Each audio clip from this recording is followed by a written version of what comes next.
All right, welcome into another edition of Catching Up with Tommy Mac podcast here on 1010XL's podcast platform at 1010XL.com, on their app as well. Make sure you check it out, whether you listen live or check out the archive version. And we are live on Facebook Live on 1010XL's Facebook page, as well as my own personal at Tom McManus. Hope you're all doing great. Great to be alive and all that good shizzle on a Friday. The show brought to you by the Carpet Man, LVP. Carpet Man's LVP. Yeah, it's luxury vinyl planking is what it is, and you can't get it anywhere else at the price that he offers. So go check out the Carpet Man. Also, my friends at the Southern Grill, Joey Farah, one of the best cooks out there. You like Southern food, you like fresh, homemade, unbelievable. Every meal is accounted for from the sun goes up, sun goes down, and beyond. Entertainment at night, live music over the weekend. The Southern Grill right there on the South Bank. And, of course, I'm in the 1010 XL studios. Little news around the league before we get into draft talk. I mean, heavy draft talk. 2 weeks from tonight. Where are you going to watch the draft, Graham? How are you? Graham Marsh is here, as always. Hello, sir. How are you doing? Yeah, he's got the porn mustache going. Do you want to show everybody the porn mustache? No? Oh, it's been all over. Okay, so they know that it's there. Jacksonville can't stop talking about it. They haven't been able to for the last couple of weeks, yeah. Where are you watching the draft there? I do believe Jeff the Fisher first lookalike. night I will be with some of our 1010XL gang down at the stadium, Daly's Place, I do believe. Yep. As far as the next 2 rounds, more than likely what normally happens is one of my good buddies, he's got a wicked setup. Wicked. What are you, from Boston? Three TVs. Oh, nice. So we'll have, the either NFL Network or ESPN coverage in the middle. And we'll have, Okay. may have, cool. Typically on the weekends, too, you get some NBA playoff games in there mixed in. So we'll get some of that action going. Yep. We'll take your ADD medication so you can stay focused. 100%. I got you. Cool. So, yeah. I don't know where I'm watching it on the first night. Second night, I got a gig, Dad Bods, Friday Let's night, go. the 28th, down at Whiskey Jackson, Atlantic Beach. If you can make it out there, going to be a fun time. The draft will be on, of course. We'll talk about it. So we'll look forward to that second and third round on Friday night. So should be a fun one. Let's see the Washington football team or Commanders or Redskins, whatever you want to call them. I don't really care at this point. They are pending sale for $6 billion, Daniel Snyder and his investors. Did you see what they bought it for in 1999? I'm going to guess 99. 100. 800 million. Mil? Oh, okay, 800. So, but $800 million to $6 billion is a pretty good return. Oh, my God. Look, we're talking off the air. You're right. Money buys everything, so they're probably not going to do anything to him. But, man, I wish they'd peel the onion back on that guy. I don't know. I don't care. Look, I don't make your money. I'm not saying that, but he ran a toxic environment. You hear these stories, and not just the ones with the cheerleaders. I'm a little biased, but not the one just with that, but just the way things were run, man. I don't know. He's going to escape, though, I think. He's going to be like that Tequila Sunrise guy. He's going to be, see you later. I'm out of here. And he'll pay off a lot of people if he has to. But that's pending sale. Magic Johnson is one of those guys, and then 2 other, obviously, very wealthy individuals that are going to buy that team. I don't have their names in front of me. If you haven't heard, Bud Dupree is off to the Atlanta Falcons. So that edge rusher is no longer available. When healthy, he can get to the QB, no doubt about that. Atlanta's going all in, man. They are making a run. Are they number 6 in the draft? What number is Atlanta? Because you know what? I'm getting this inkling. Desmond Ritter may not. Is 6. So that deep. Desmond Ritter, I mean, they're going to start with him, but I don't know. I think if they have a shot to upgrade the quarterback position, now if they can't get up, I thought they were higher than that. If they can't get up high enough to grab them, we'll see. I think you got to get in front of Tennessee if you want the 4th QB. Unless somebody within the top 10 or 11, comes up and makes that happen. I don't know. If I'm the Titans, man, it's going to be hard to pass up a left tackle if he's there. Where are they at? The Atlanta Falcons pick 8. Yeah, okay. So that could, nobody's talking about them, grabbing a QB, but they They could. I know they have Desmond Ridder there, right? So far, he's the guy, but remains to be seen. Remember the Cardinals did this in 2019. They had Josh Rosen as a top 10 pick from the year before, and they took Kyler Murray number 1 overall. Remember, he was supposed to be the next anointed one, and he didn't do anything. There's a few guys that I pride myself on calling from day one they're going to be terrible, and he was one of them. He was one of them? Never believed in him. What was he, UCLA? UCLA. Yeah. And UCLA wasn't very good when he was there. No, right. They weren't. I don't know. Yeah, well, I think they're going to try to. I don't know. We'll see. They're number 8, but nobody's really talking about them taking a quarterback. So we'll see what happens with that. I think it's going to be interesting. Devin White, the unbelievable linebacker, wants out of Tampa. They're saying no, and I wouldn't either. I'm not. He's an unbelievable player. He's like one of my best players. I would never let him walk without figuring something out for him. He's going into his 5th year, so he's got the 5th-year option. Everybody wants a long-term deal. I get it. You know, you want that big guaranteed contract. But we'll see. He'll still get paid, I think, not 19, 18 million, 20 million, something like that in that range, maybe a little bit more. But there is no way I'm letting him go. And I know people here in Jacksonville like, oh, we should find a place. Like, no, don't find a place. Let him go somewhere else. I don't think. I mean, could we use him and upgrade? Yeah, but then you're saying, you know what? Then we don't believe in Devin Lloyd. We don't believe in Muma. Would they be upgrade? Of course. Can you afford him? I don't think so. I don't know. I don't think it's going to be work here. But if I'm Devin White and I'm not happy, you know, I want to go where I got a shot. Maybe he's not sold on Baker, you know, being the guy. Now that Tom Brady's gone, you know, who knows in that situation. But I don't know. I mean, would I love to have him here? Of course. I think every team would love to have him, but can you fit him in? And you know, I don't think for me that's not a pressing need.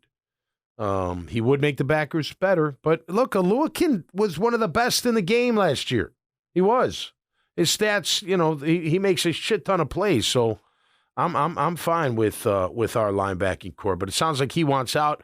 I would not let him walk. I wouldn't let David walk either. You know, those two guys are too good. That's a big part of your defense. But we'll see what happens down the stretch. All right, a lot of draft talk today as we get through another Friday. I said 2 weeks from today. It's 2 weeks from last night. Sorry. Correct. Not bad. 2 weeks from last night. Well, the draft will still be going on, so technically still 2 weeks, yeah. That's right. I think, look, all AFC South teams could have a new quarterback in the stable. Doesn't mean they'll start right away, although the Houston's guy will. Indy may. And see, poor Gardner. And I like Gardner. He's a tough kid, you know, and I'm not laughing at him. Just like, man, that kid, like, you know, can't catch a break. He wants to be the guy. Well, he's not a guy that a franchise is going to buy into to be their franchise guy. No, he's going to have to prove that he's that. Right? I think he'll be... If he's that. I think his career trajectory is going to be Ryan Fitzpatrick. Yeah. Have a 15-year career where you play for 15 different teams. You're a solid player, though. But here's the difference. He's starting. Gardner's not starting. You know, he started here for a while, but then what? Trevor. He's out. Yeah. Then he goes to Philly. He ain't starting in Philly unless Jalen's hurt, which he was for a couple games, right? They played a little bit. That's true. Fitzpatrick had this kind of... Fitzy could start. I mean, he could be your starting quarterback. He'd be very comfortable. He also hit, like, kind of a lucky streak for a while of all the dudes that were supposed to be the franchise guy weren't very good. Yeah, right. So they put Fitzy in instead, and he was better.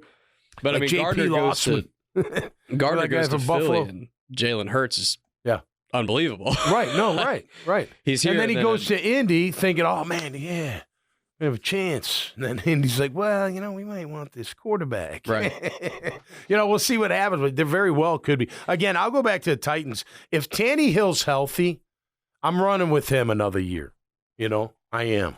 And I know you hear rumors they're not happy with the backup. Malik Willis. Yeah, thank you. You're a great producer. You know, this is what great producers do, especially for old guys that can't remember everything. Boom, he's on it, and I appreciate that big time. Yeah, people are commenting on my Cubs shirt. You know, it's funny. I got this at Wrigley last summer. My family was up in Chicago showing them. I went to Wrigley Field for a Tuesday game. It was awesome. I don't watch any baseball on TV, so I come into the studio this morning, And Prosser, who does the morning show, he's like, "Oh, Cubs off to a good start. So you're wearing their shirt." I'm like, "Are they?" He's like, "What?" I'm like, "Are they?" He's like, "Yeah, the Cubbies are on fire." I'm like, "Oh, I had no idea. I don't pay attention." And I really don't, but I do like the Cubs and I like the shirt, so that's why I went with. It's a passive fandom. Yeah, listen, I love Wrigley. Like I'll go. I could go there every day. I would love to. But if it's 8 p.m. on a Tuesday and they're playing the Padres, are you going to be like, I got to see this? No. Yeah. Now, my brother Bob, yes, with a case of beer in his garage. He got a nice big screen in there. Because I feel like I can obviously speak for you here that football's far and away your favorite sport, and as is mine in terms of watching. Yes. And well, on TV, because I do like watching live. Yes. Although baseball can be a little, it just takes too long. Correct. Anymore. I love bench clearing brawls. Oh, of course. Those are fun. Who doesn't? Yeah, those are great. But you get as a football fan, you get so used to having such a small amount of games, which makes each game so important and such appointment viewership that when you watch other sports that play all the time, it feels smaller. Well, until like the playoffs. Yeah, but look, hockey live is way better than hockey on TV unless it's playoff. Not even close. You know what I mean? Playoff hockey is fun to watch on TV. NBA, if you could see those guys live, you'd be like, holy, these guys are unbelievable. Yeah. The athleticism alone, you'd just be in awe. And I'll tell you, and I'm not going back. I'm going when I was here in Jacksonville when they hosted the first and second round of the NCAA tournament. It was years ago.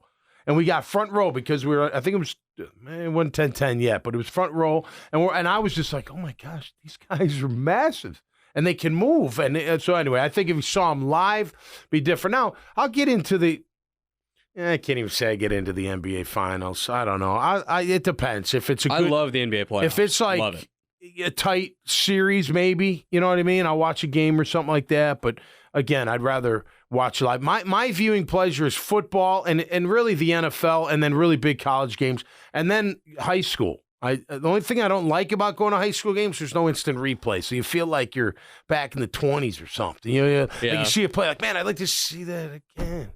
Right. There's no, you get unless so you're at spoiled watching NFL games. Yeah, you get so spoiled. You immediately have every possible angle. When you don't have that, you're like, what's going on? And then after that, it would be any kind of boxing or I don't always get the UFC, but I think those guys are just animals. And for anybody to get, girls, guys, whatever, get in the ring one-on-one, that's really challenging, man. That takes a lot of guts and balls and toughness. So whether you win or lose, just getting in there, there's no help.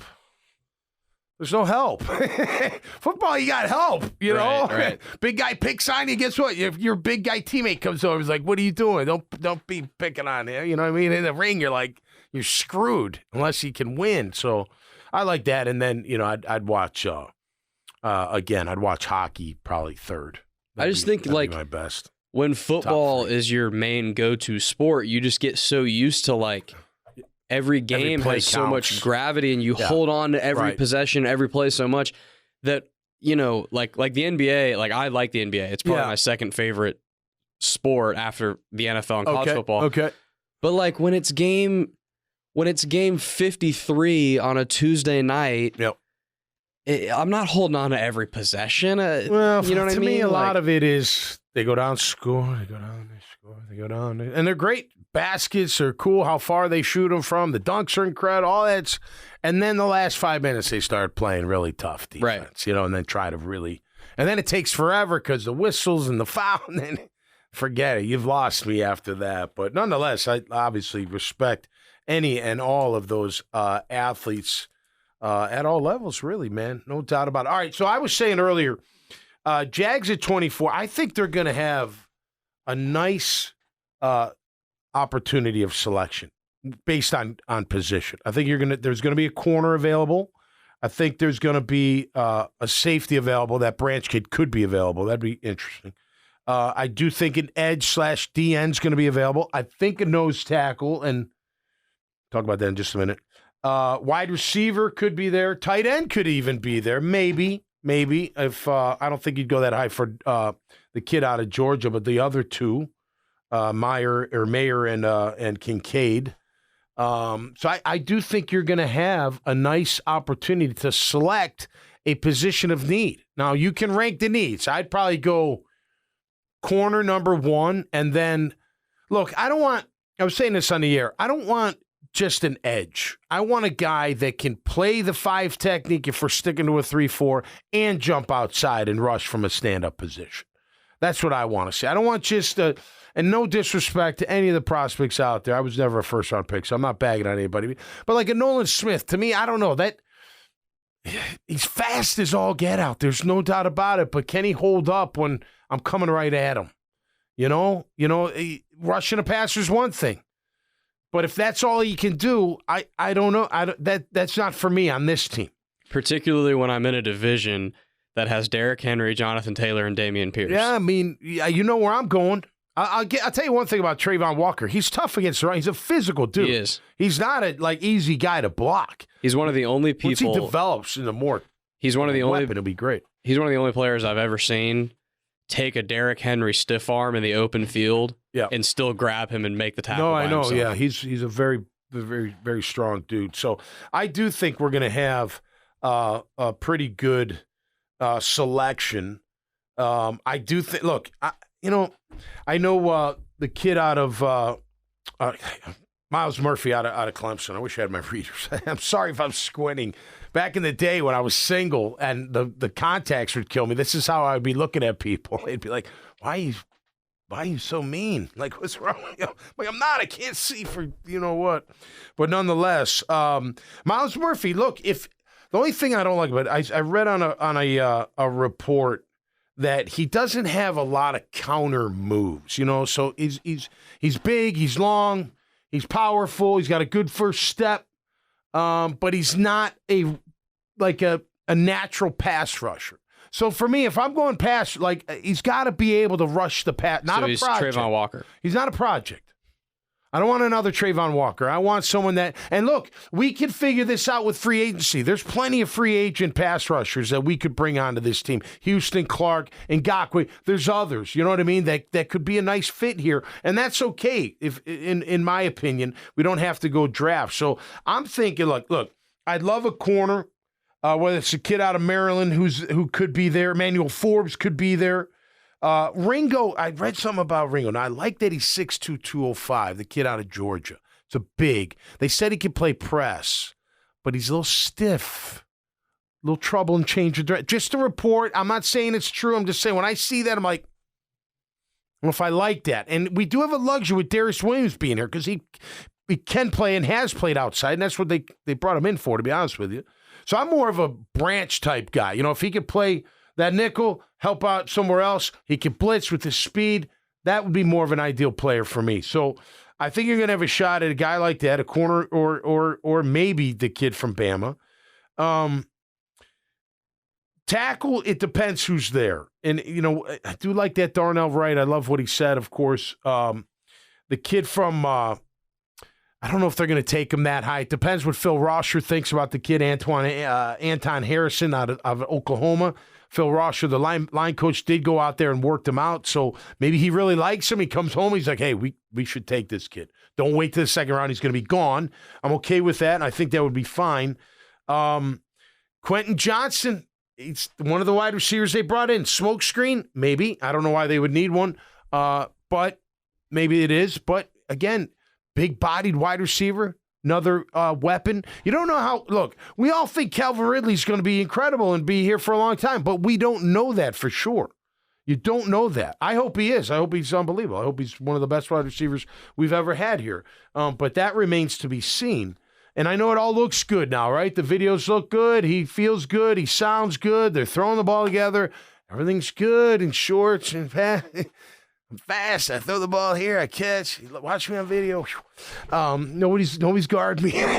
I'm only messing around. But we got to see it. So if they went that route, now again, Zay to me is not a number one. Flowers out of BC. I don't know if I'd want that pick. I'd take him obviously because he's a playmaker. But a Quentin Johnson type, if it was Quentin, I'd be okay with that too. Give Trevor another weapon and make that room even deeper in the wide receiver room.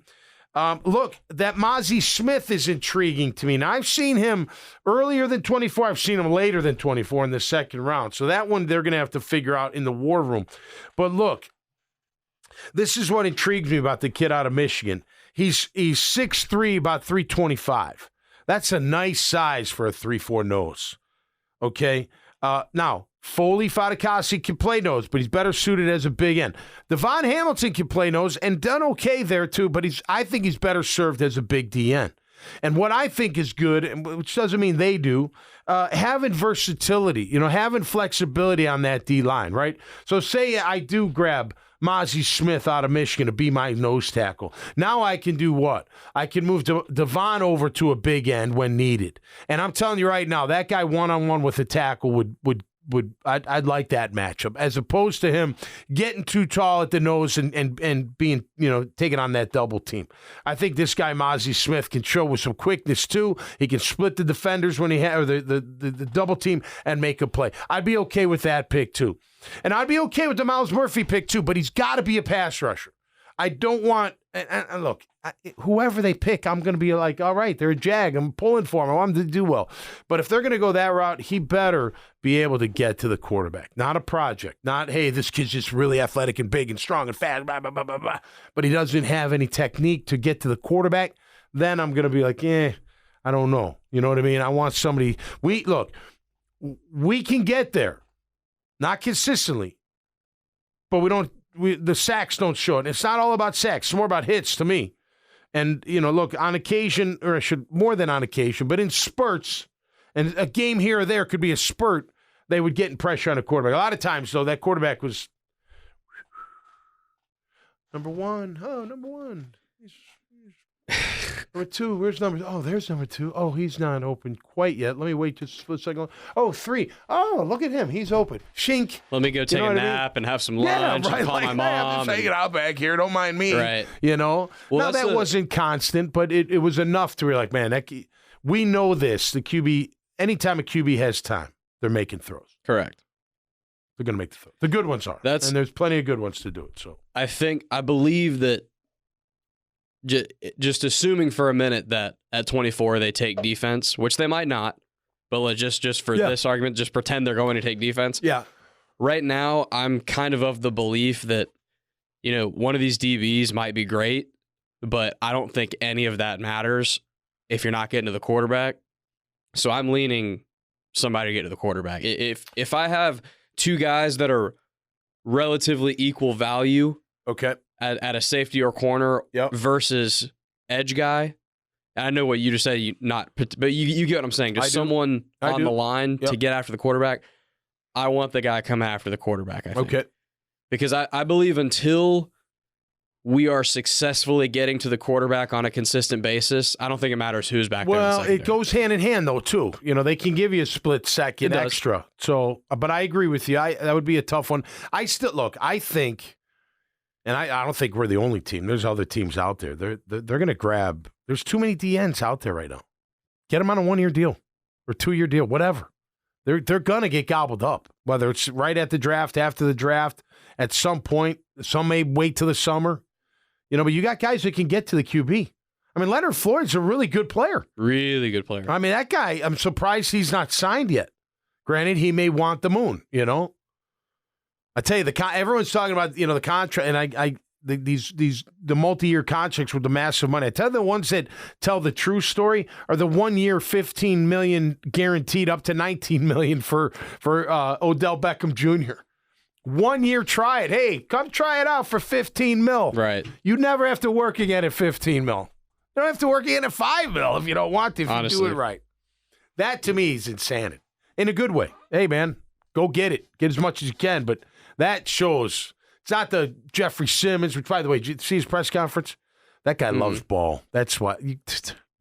Not only a menacing force on the field, but loves football. You could tell just by the way he was about. You can't even fathom it. I'm sure most of the players can't even fathom. You get $60 million in guaranteed money. I don't even know what that feels like. You don't even know what that feels like. Like, that's like. I don't even know.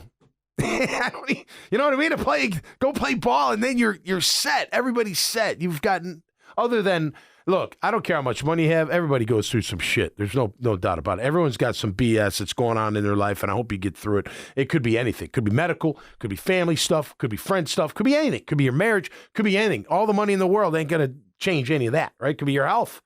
You just never know. So, especially if you're an athlete, it could be your health. It could be, could be anything. But good for them. Good for them. And look, I know these young guys are thinking the same thing. Like, man, few years, I stay healthy, I bang it out. I don't have to play 12 years. I can play 6, make all my money, and be done at 28.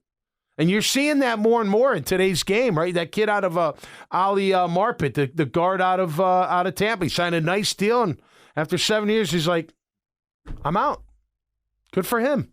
And if that's what you want to do with your career, then that's a fantastic thing. And these guys are all sitting there hoping they're going to get that shot. Of course, the most famous one is Barry Sanders, but yep, who left in the prime? Yeah, and then Tiki Barber retired pretty early. Yeah, so did Johnson, the Megatron. Calvin Johnson. Yep. He was 9 years too. Yep. That was a long time. Barry was wild. He went to Europe or something. Remember that? You were too young for that. Do you guys remember that out there? I remember he was traveling and he's not coming back. He's like, I'm not coming back. And that was it. It was no formal thing. It was just like, yeah, I'm not coming back. It was wild. And everyone's like, what? Barry Sanders not coming back in his prime? He'd be the champion by 4. If he played as long as Emmett might not have caught him. He would have shattered Peyton's record. Oh. Shattered it. He was, you know what? You got to wonder why he walked. The whole thought was Detroit sucks. He's sick of playing on a loser, right? Maybe there's more to it. Maybe he didn't want to break Walter's record. Well, his big quote Maybe he knew he was going to break it. His big quote when he retired was, my desire to leave the game is greater than my desire to stay in it. Yeah. But to your point, if they were going deep in the playoffs every year and competing for championships, right, would his desires have been the same? Right. I think he was telling the God's honest truth, but if he was in a different situation, would that have been the God's honest truth? You know what I mean? Right. Might have changed. I don't know. Yeah. But you're right. If I'm a player and I'm around 30-ish, and I'm perfectly healthy, I've gotten a big deal. Yeah. I'm totally set financially. You got to win, though, I think. I mean, I don't know. I would want, you know what I mean? I'm sitting there at 30, Ali Marpet he got himself a ring. That's right. That's my point, though. Yeah. He's like, I've already won. I've done it all. I could do more. Yeah, great. The chase, great. The money, great. But I've got enough, and I'm good. And I'm going to keep my health better, maybe. Yeah, I was going to say, if I'm at that point and I'm looking in the mirror and my knees are good and my back is good. I know. It's fun. My mother, God bless her, she's going to be turning 92 next Tuesday, my mom. Yeah, Joni. A lot of people here from Chicago remember Joni, of course. She's doing great. But she often would say to me, I played 5 years, right? I was hurt for 2 of them. I was on IR 97 and 99. I got hurt in the second game. So, out of 3 years, I basically played in 48 games and started about 25 of them, something like that. And she's and I'm beat up. I am. I mean, I don't complain about it. Which I am right now. But I am. I'm no different than anybody else that played sports their whole life, right? I mean, I was talking to somebody at the gym the other day about, I got this little hernia thing, and I don't want to get it fixed. It's like a pain in the ass. It's going to stop my whatever. And he's like, well, it's an easy fix. He was a firefighter. He's like, yeah, I don't know. I go, you know what? If I had to fix everything in my body, I'd have 7 different things that I need fixed right now. Tears, knee. I'm not replacing my knee. That's going to be till I just can't take it ever. And I can't run anymore. I'm not doing it. There's just no way I'm going to do it. I'm going to fight through that pain. So I manage it. You know what I mean? But my mother would say, she's like, what if you played 10 years? What do you think your body would feel like? And it's not just the hits. It's the training, the weights, the pounding, and the hits, and all of that goes into it. Now, they train different than we did, so that might give you some longevity, but maybe feeling a bit better. But I often wonder, the NBA players, how are they not hurt? Up and down that hard court, all those games, all those years, you know what I mean? How do they not Why do you think load management is a thing in the NBA? What's that? Why do you think load management is a thing in the NBA? Right. What I can't get over in the NBA is their travel schedule. Oh, yeah. Their travel schedule is crazy. Baseball, all of them. Hockey, basketball. Baseball is a crazy travel schedule, but at least they stay. Yeah, at least they stay. 3-day stretch, correct. 5-day stretch, that kind of stuff. Basketball, bro, they'll play the Hawks one night. Yep. And they'll play the Lakers 2 nights later. Oh, right. It's insane. It is. But no doubt. That's when someone like LeBron, when you think of his longevity, that's like we've never seen something like him long. He and Brady. Yeah. Those are the two guys. We've never seen longevity like that in the history of sports. Well, because you mean playing at that high level? Yes. These guys have played 20 years. Guys have played at both of their ages. Russell played for how many? He played for 2 decades, didn't he? But for example, LeBron passed Kareem Abdul-Jabbar's scoring record this year. Yeah. Yep. When Kareem set the record, he was on the tail end of his career. He was averaging like 8 a game or something. LeBron's averaging over 20 a game. He's playing a ton of minutes. He's he's still going strong. It's unbelievable. He is. He's an unbelievable basketball player. There's no doubt about that. And you got to wonder down the road. I don't know. I see some basketball guys. I see Artis Gilmore. He looks fine. I'm sure he's hurting though. He is probably up near 70 probably now. But now they don't have the collisions that you guys do. They bang pretty good though. They do, but not like football. They don't. That's no doubt about that. All right, that's going to do it for me. I got to go, man. It's anniversary weekend. Happy 23rd anniversary to my wife and I. The best move I ever made. Absolutely greatest. We're going to have a great time this weekend. It starts in about an hour, so I got to get out of here. Hit the bank on my way, but hope you all have a great weekend. I'll make a pick, man. I'm pretty close to who I think. I don't think I'm going to be right because you never know how it goes, and I don't really care to be right. I've never been one of those people. I want to see who they pick, and then I'll read and react to it and give my opinion. And at the end of the day, they're part of the Jaguar family, and we're going to pull for them, and hopefully they make the right pick. And all the picks that they've made prior to, hopefully they get better. And then, we're, hey, man, coming off a great year, rolling into this year, and let's see what they can do. It's not over yet, right? So you got draft, more free agency, then let's see what kind of team is going to take the field in 2023. All right, that'll do it for us this time around, so stay safe and be cool out there, and we'll see you right here on Catching Up with Tommy Mack. Peace.